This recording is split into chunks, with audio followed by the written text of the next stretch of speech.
Hi అండి. చాలా రోజుల తర్వాత ఒక ఈవినింగ్ స్నాక్తో వచ్చాను మీతో. అది కూడా టమాటా బజ్జీ. అందరికీ తెలిసినదే, బట్ నేను ఎలా చేశానో నా స్టైల్లో మీకు చూపిస్తున్నాను. నేను ఆల్రెడీ 2 టైమ్స్ చేశాను ఇంట్లో. సమ్మర్ కదండి, పిల్లలకి ఈవినింగ్ ఏదో ఒక స్నాక్ ఉండాలి. రోజు బయట నుంచి అంటే కష్టం కదా, అప్పుడప్పుడు తింటే పర్వాలేదు, కానీ అది ఆయిల్ కూడా కొంచెం డేంజర్ కదా మన పిల్లలకి.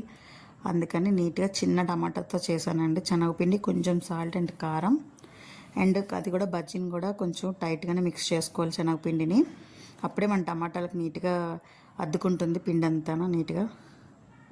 ఆల్రెడీ ఆయిల్ కూడా బాగా హీట్ అయ్యింది. చాలా ఈజీగా, ప్రాసెస్ కూడా చాలా ఈజీ అండి. నచ్చితే మాత్రం ప్లీజ్ సపోర్ట్ చేయండి. సబ్స్క్రైబ్ చేసుకోవడం మాత్రం మర్చిపోకండి. ఒక లైక్ చేయండి. చూసారు కదా, నీట్గా ఫ్రై అయిపోయినాయి. వీటిని లోపల ఉన్న స్టఫ్ కోసం ఆనియన్ అండ్ కొంచెం లైట్గా సాల్ట్, కారం, కొంచెం నిమ్మకాయ ఆల్రెడీ మిక్స్ చేసుకొని ఉంచుకున్నాను. కొంచెం కొత్తిమీర కూడా యాడ్ చేసి, ఇప్పుడు ఈ టమాటాని మిడిల్లో కట్ చేసిన టమాటాని కూడా అందులో యాడ్ చేసుకోవాలి. పైన ఉన్న లేయరు మనకి ఆల్రెడీ లోపలంతా నీట్గా బాయిల్ అయిపోతుంది కదా, పైన లేయర్ వచ్చేస్తుంది. దీన్ని మనం వెల్లుల్లిపాయలు దంచుకునేది ఉంటుంది కదా, దాంతో నీట్గా దంచుకుంటే మిక్స్ అయిపోతుంది. టేస్ట్ కూడా బాగుంటుంది, పిల్లలు తినడానికి ఈజీగా ఉంటుంది.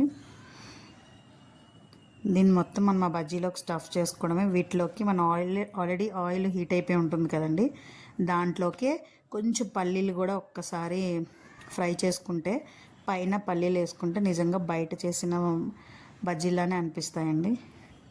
ప్లీజ్ నచ్చితే మాత్రం సబ్స్క్రైబ్ చేసుకోండి, ఒకసారి ట్రై చేయండి. అంతా నీట్గా నిమ్మకాయ కూడా పిండుకొని నీట్గా స్టఫ్ చేసుకున్నాను.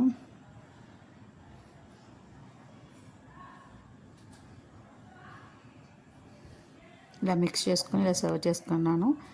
సర్వింగ్ బౌల్లో మనం చెప్పాను కదండి, లాస్ట్లో కొంచెం పల్లీలు పైన ఇలా యాడ్ చేసుకోవడమే.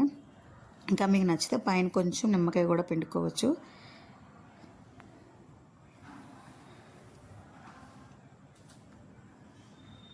ఫస్ట్ నేను టేస్ట్ చూసాను ఎలా వచ్చిందో, అంతా నేను టేస్ట్ చూసాను. చాలా అంటే చాలా బాగా వచ్చిందండి టేస్ట్. ఇక్కడ రవిని కూడా టేస్ట్ చూపిస్తున్నాను. ఈవినింగ్ వచ్చిన వెంటనే నచ్చింది అంటున్నారు రవి కూడా. నచ్చితే మాత్రం సబ్స్క్రైబ్ చేసుకోండి. Thank you.